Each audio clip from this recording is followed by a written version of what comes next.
कहते हैं कुछ कहानियां ऐसी होती हैं जो समय के साथ बूढ़ी नहीं होती, वो हर बार नए चेहरे में, नए अंदाज में जन्म लेती हैं। और ये जो कहानी है ना, ये सिर्फ एक राजकुमार और एक औरत की नहीं, ये है अहंकार और बुद्धिमत्ता की टक्कर, जहां हार भी हुई और जीत भी। अगर आपको हमारी कहानी पसंद आए तो चैनल को सब्सक्राइब, वीडियो को लाइक और कमेंट्स में हर हर महादेव लिखना ना भूलिएगा। बहुत समय पहले किसी पुराने राज्य में एक राजकुमार था। नाम था वीरेंद्र सिंह। सुंदर था, बहादुर था और सबसे ज्यादा घमंडी भी था। कहता था, इस धरती पर अगर कोई मुझे मात दे दे तो मैं ताज छोड़ दूंगा। एक दिन राजसभा में उसने जोर से ऐलान किया, सुनो मेरे अमात्यों, मेरे सैनिकों, मेरे मित्रों, मैंने आज तक बहुतों को हराया है, युद्ध में भी, बुद्धि में भी, चाल में भी। लेकिन अब मैं खेल खेलने जा रहा हूं, ऐसा खेल जो मेरी बराबरी का हो। सबने पूछा, महाराज कौन सा खेल? राजकुमार मुस्कुराया, नारी का खेल। सभा में सन्नाटा छा गया। राजकुमार ने सुना था कि पास के गांव में एक जाटनी रहती है, जिसकी जुबान जहर जैसी तेज है और अक्ल लोहे जैसी। कहते थे वो किसी को आंख दिखा दे तो आदमी का कलेजा कांप जाए। कहते हैं वो गरीब थी, लेकिन घमंडी से घमंडी मर्द को भी जवाब देना जानती थी।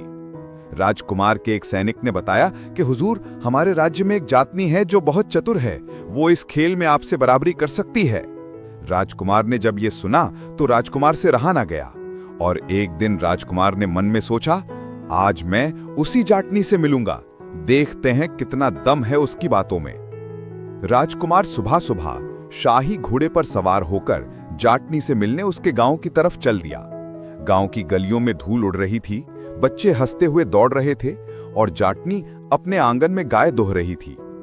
राजकुमार जाटनी के पास रुका और बोला, ऐ जाटनी, तेरी अक्ल के चर्चे बहुत सुने हैं हमने, चल खेल खेलें। जीत गई तो तुझे इनाम दूंगा, हार गई तो तुझे अपने साथ ले जाऊंगा।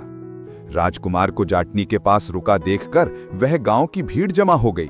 राजकुमार की बात को सुनकर जाटनी ने हंसते हुए कहा, राजकुमार जी, खेल तो मैं रोज खेलती हूं जिंदगी से, पर तुझसे खेलना पड़ेगा तो दांव बड़ा रखना पड़ेगा। राजकुमार ने कहा, दांव? ऐसी बात है तो बोल, क्या चाहिए तुझे? जाटनी मुस्कुराई और बोली, अगर ऐसी बात है तो ठीक है, अगर मैं जीत गई तो तू अपना ताज उतारेगा, और अगर हार गई तो मैं तेरी दासी बन जाऊंगी। राजकुमार हंसा, मान गया तू भी खिलाड़ी है जाटनी, पर ये मत भूल, मैं राजा का बेटा हूं। राजा का बेटा? जाटनी बोली, अच्छा तो तू राजा का बेटा है, तो बता, अक्ल अपनी रखता है या वंश की? सारी भीड़ हंस पड़ी। राजकुमार के चेहरे पर पसीना छलक आया। पहली बार किसी ने उसके सामने इतनी बेबाकी से बात की थी। जाटनी बोली, चल खेल शुरू करते हैं। राजकुमार बोला, पहला सवाल मेरा। तेरे पास क्या है जो तूने कभी किसी को नहीं दिया? जाटनी मुस्कुराई और बोली, मेरी इज्जत। लेकिन तेरे पास क्या है जो तूने सबसे ज्यादा बांटा? राजकुमार बोला, मेरी ताकत। जाटनी बोली, झूठ, तूने ताकत नहीं, डर बांटा है, क्योंकि तू डर से राज करता है। भीड़ फिर हंसी। राजकुमार की आंखों में गुस्सा चमक उठा, पर जाटनी के चेहरे पर अजीब सी शांति और तिलिस्मी मुस्कान थी। जाटनी बोली, अब नहीं बारी है, अगर तू सच में राजकुमार है तो इस मिट्टी से मोती निकाल के दिखा। राजकुमार हंसा, पागल औरत, मिट्टी में मोती कहां होते हैं? जाटनी बोली, तो फिर तू कैसे सोच बैठा कि नारी में अक्ल नहीं होती? राजकुमार भौंचक्का रह गया। लोग तालियां बजाने लगे। जाटनी बोली, देख राजकुमार, तू सोचता है कि नारी बस सजावट की चीज है, पर असल में नारी वो मिट्टी है जिसमें से तूने भी जन्म लिया है। राजकुमार गुस्से से उबल पड़ा।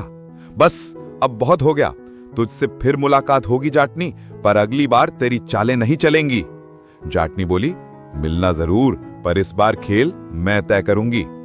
राजकुमार जाटनी से बेइज्जत होकर अपने महल लौटा। महल में लौटकर राजकुमार ने अपने मित्र अढ़ाई खैल से कहा, उस जाटनी ने मुझे सबके सामने नीचा दिखाया है, मैं उसका बदला लूंगा, ऐसा कि वो जिंदगी भर याद रखे। अढ़ाई छैल बहुत चालाक था। वह बोला, महाराज, औरत को हराने के लिए तलवार नहीं, चाल चाहिए। राजकुमार बोला, कौन सी चाल? अढ़ाई छैल मुस्कुराया और बोला, उसी गांव में एक गुजरी रहती है जो हर राज जानती है। उसे अपने साथ मिला लेते हैं और उसके जरिए जाटनी को फंसा लेंगे। राजकुमार बोला, कर दे इंतजाम, कल ही उस जाटनी की दुनिया उलट दूंगा। अढ़ाई छैल ने उस गुजरी को महल में बुलाने का आदेश दिया। उसी रात के अंधेरे में जब चांद बादलों में छिपा था, एक बूढ़ी औरत गुजरी महल में दाखिल हुई। उसकी आंखें लाल थीं, हाथ में चूड़ियां और आवाज में नशा था। गुजरी बोली, राजकुमार, जाटनी को हराना आसान नहीं, पर उसकी कमजोरी मैं जानती हूं। राजकुमार बोला, क्या? गुजरी बोली, वो इज्जत से ज्यादा अपने शब्दों पर भरोसा करती है। अगर उसे झूठे वादे में बांध दो तो वो खुद ही फंस जाएगी। राजकुमार बोला, मतलब? गुजरी मुस्कुराई और बोली, मतलब इस बार खेल तू नहीं खेलेगा, मैं खेलूंगी और वो खुद तेरे पास आएगी। अगले ही दिन जाटनी के दरवाजे पर एक बूढ़ी औरत पहुंची जो गुजरी थी। वह जाटनी के पास आकर बोली, बेटी, तेरे साथ जो हुआ वो अन्याय था। राजकुमार अब तुझे औरत नहीं, चुनौती समझ बैठा है। अगर तू चाहती है कि दुनिया उसे झुकते देखे तो मेरे साथ चल। जाटनी ने कहा, क्यों? गुजरी बोली, क्योंकि इस बार खेल तू नहीं, वो खेलेगा और मैं तुझे सिखाऊंगी कैसे उसे ही के नियमों से हराना है। जाटनी ने मुस्कुराकर कहा, ठीक है, खेल फिर शुरू होगा, पर इस बार मोहरे मेरी होंगी। उस रात गांव के तालाब के किनारे किसी ने देखा, भूली और गुजरी अंधेरे में कुछ मंत्र पढ़ रही थीं। आंधी चली, पेड़ झूमे और आज कहते हैं, किसी औरत की हंसी में अगर दर्द छुपा हो तो वो हंसी नहीं, शाप बन जाती है। राजकुमार ने भूली जाटनी का अपमान किया था, पर उसे ये नहीं पता था कि उसने सिर्फ एक औरत को नहीं बल्कि किस्मत को चुनौती दी है। रात का सन्नाटा था। महल के पिछवाड़े की हवेली में गुजरी बैठी थी, आंखें बंद, होंठों पर कोई अजीब सा मंत्र। अचानक दरवाजा खुला। अढ़ाई छैल अंदर आया। उसने पूछा, मां गुजरी, तूने कहा था कि उस जाटनी को अपने वश में कर लेगी, क्या वो सच में तुझ पर भरोसा कर रही है? गुजरी मुस्कुराई, भरोसा नहीं बेटा, भ्रम कर रही है। उसे लगता है कि मैं उसका साथ दे रही हूं, पर असल में मैं दोनों को ऐसे फंसाऊंगी कि कोई बचेगा नहीं। अढ़ाई छैल बोला, पर हमें क्या मिलेगा? गुजरी हंसी, तुझे महल की ताकत और मुझे उसका रहस्य। वो जाटनी दिखती भोली है, पर उसके अंदर कुछ ऐसा छिपा है जो राजघराने की जड़ों को हिला सकता है। उधर जाटनी गुजरी के साथ गांव की सरहद पर पहुंची। गुजरी ने कहा, बेटी, अगर बदला लेना है तो सीधे युद्ध नहीं, मन का खेल खेल। आदमी के अहंकार को तलवार नहीं, मुस्कान मारती है। जाटनी ने कहा, तू मुझे सिखाएगी? गुजरी बोली, मैं नहीं, तेरी परछाई सिखाएगी। देख, ये पुराना टूटा हुआ आईना, इसमें जो तू देखेगी वही उसका डर बनेगा। जाटनी ने आईने में झांका और एक पल को उसे अपने ही चेहरे पर किसी और का चेहरा दिखा। लाल आंखें, काली परछाई और एक आवाज सुनाई दी, तेरा अपमान मेरा प्रतिशोध बनेगा जाटनी। जाटनी पीछे हट गई। ये क्या है? गुजरी बोली, तेरे अंदर जो शक्ति है वो अब जाग रही है। अब से जो भी तेरा मजाक उड़ाएगा उसकी हंसी ही उसकी मौत बनेगी। अगले दिन महल में बड़ी दावत रखी गई। राजकुमार ने ऐलान किया, आज इस दावत में हर कोई अपनी कला दिखाएगा, पर सबसे पहले वो जाटनी जिसने मुझे चुनौती दी थी। सभी हैरान। किसी ने कहा, जाटनी को तो बुलाया नहीं गया। राजकुमार मुस्कुराया, अब बुलाया गया है। उसी वक्त गुजरी ने दरवाजे से कदम रखा। उसके पीछे वही जाटनी थी, सजी धजी, पर आंखों में एक अलग चमक। जाटनी बोली, राजकुमार, तूने कहा था खेल अधूरा रहा, आज मैं वही खेल पूरा करने आई हूं। राजकुमार बोला, तो फिर सवाल कर जाटनी, देखते हैं आज किसकी जुबान ज्यादा तेज है। जाटनी बोली, ठीक है, अगर तू सच का राजा है तो बता, जब औरत तेरे सामने झुकती है तो क्या वो डर से झुकती है या सम्मान से? राजकुमार बोला, सम्मान से। जाटनी हंसी, तो आज से जब कोई तेरे सामने झुकेगा तो तू खुद देख लेना, उसमें डर ज्यादा होगा या सम्मान। राजसभा में ठहाके गूंज उठे। राजकुमार ने नजरें झुका लीं, पर उसकी आंखों में अब सिर्फ बदले की आग थी। तभी अढ़ाई छैल ने गुजरी से कहा, अब तो वो राजकुमार के सामने जीत गई, अब तू क्या करेगी? गुजरी बोली, अब वो खुद अपने जाल में फंसेगी। वो समझ रही है कि वो जीत रही है, पर जो खेल मैं बुन रही हूं उसमें राजा और जाटनी दोनों मोहरे हैं। अढ़ाई छैल बोला, कौन सा खेल? गुजरी बोली, राजकुमार के पिता बूढ़े राजा ने कभी एक पाप किया था और वो पाप उसी जाटनी की नसों में बहता है। अढ़ाई छैल चौंका, मतलब? गुजरी बोली, मतलब ये कि वो जाटनी दरअसल उसी राजा की औलाद है और अगर ये सच खुला तो पूरा राजवंश ढह जाएगा। उधर जाटनी को कुछ अजीब महसूस होने लगा। रात में उसे बार बार वही आवाज सुनाई देती, तेरे अंदर जो खून है वो राजघराने का है, तू बेटी है उसी की जिसने तेरा सब कुछ छीन लिया। जाटनी डर गई। वो गुजरी के पास पहुंची। तूने मुझसे क्या छिपाया? गुजरी बोली, मैंने तुझे सिर्फ रास्ता दिखाया है, अब तुझे खुद तय करना है बदला या माफी। जाटनी बोली, माफी? जिस खून ने मुझे तिल तिल जलाया, जिस नाम ने मुझे समाज के सामने अपमानित किया, उसी से माफी? नहीं, अब खेल खत्म नहीं होगा, अब ये बदला होगा। ये कहकर जाटनी महल से अपने गांव चली गई और कुछ दिनों बाद महल में अजीब घटनाएं होने लगीं।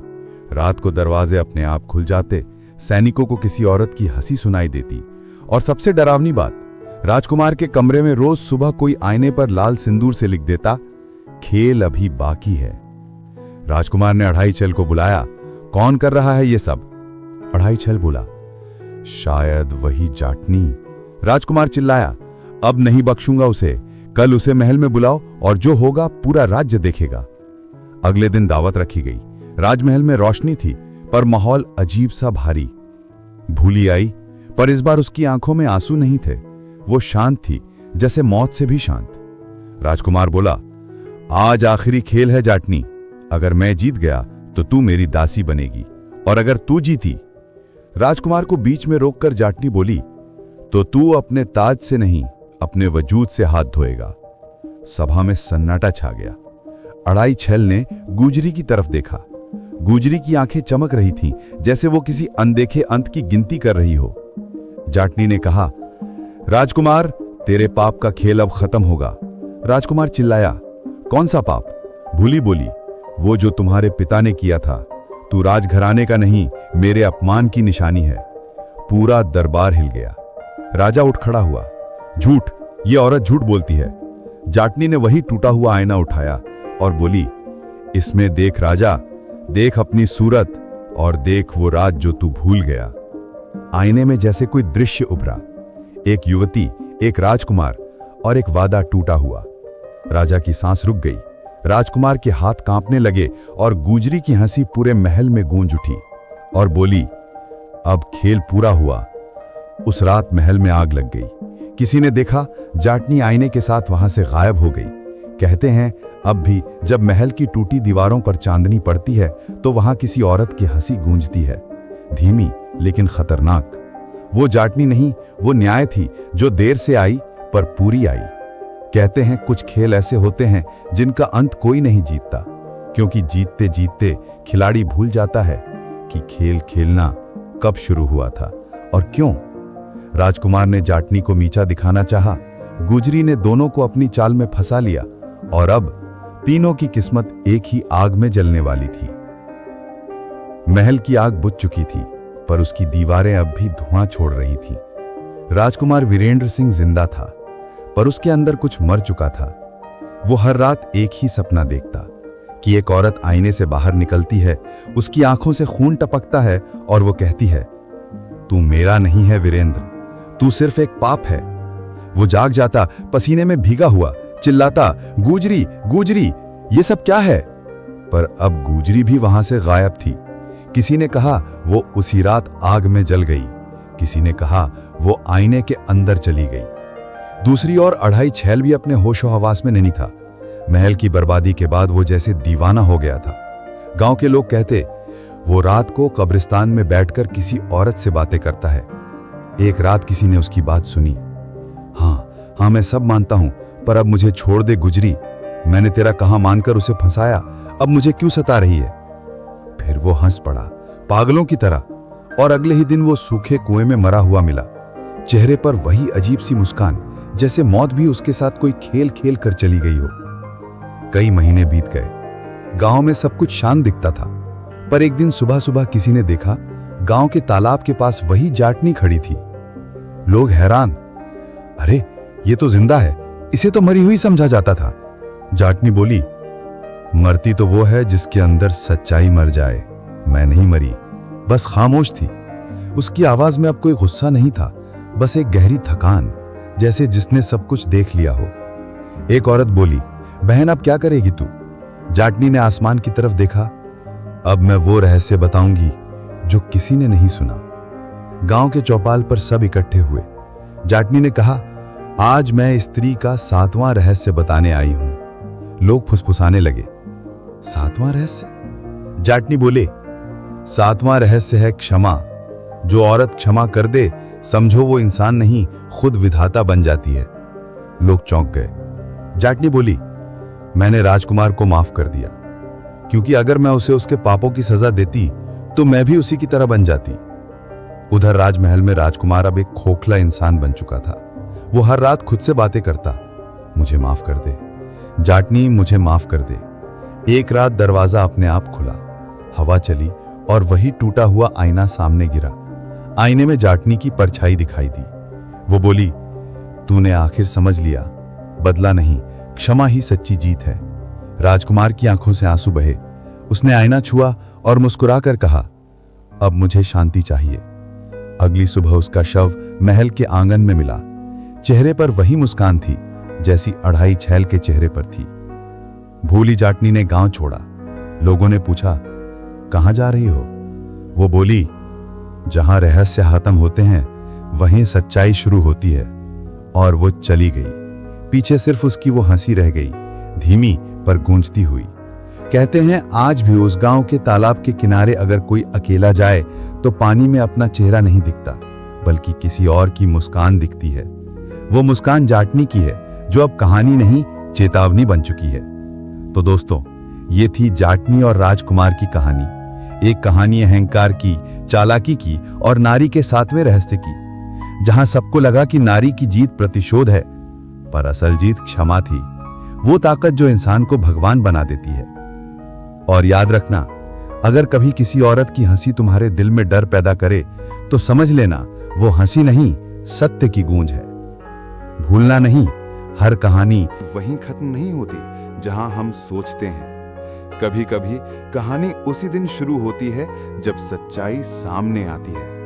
तो मेरे प्यारे दोस्तों, मिलते हैं एक और मन को मोह लेने वाली कहानी के साथ। जब तक के लिए take care and bye bye.